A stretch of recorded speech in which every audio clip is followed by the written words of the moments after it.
How to make t-shirt design on Canva app. Hello guys, in today's video I'm gonna show you how to make a t-shirt design on Canva fast and easy. So all what you have to do is go to Canva like this and then go down and click on this icon right here and search for t-shirt, and here is it. Now click on the t-shirt option right here, then wait a few seconds and you will be able to choose one of these templates right here to put it on your t-shirt.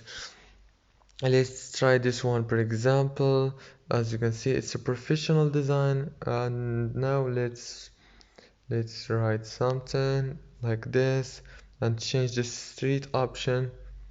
The street, let's make it, for example, financial, like this. It's very easy and cool to make.